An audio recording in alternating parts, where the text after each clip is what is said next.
So I wanted to share this way of remembering conditional statements that I would have done with you in class and that usually everybody kind of likes a little bit. So here's what I need you to do.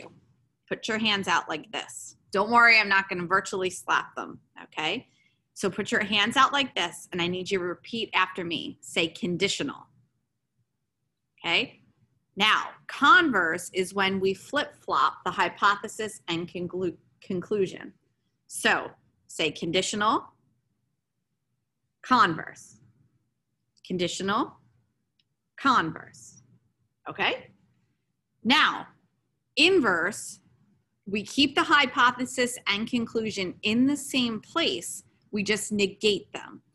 So we're gonna put our hands in fists as meaning the opposite of the hypothesis, the opposite of the conclusion, but we're not changing their order, okay? So this is inverse, okay? Say inverse, okay? Conditional, converse, inverse. All right, we got one more to go, contrapositive, okay? Contrapositive is where we would negate the hypothesis and the conclusion, and we swap them. It's like a little bit of everything, okay? So this is called contrapositive.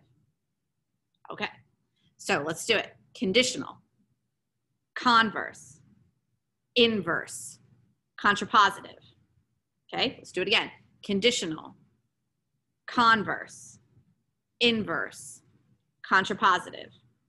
So we do this in class. I'll be honest, usually in traditional geometry, they get really excited about contrapositive and they're like, contrapositive! But it's a way, conditional, hypothesis, conclusion.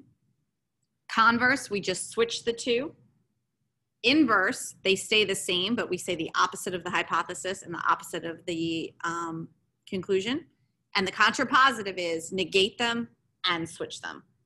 So give it a try. I know it's a way that has worked for a lot of years. And if you went to the high school or you have an older brother or sister that had me, they can probably still do it.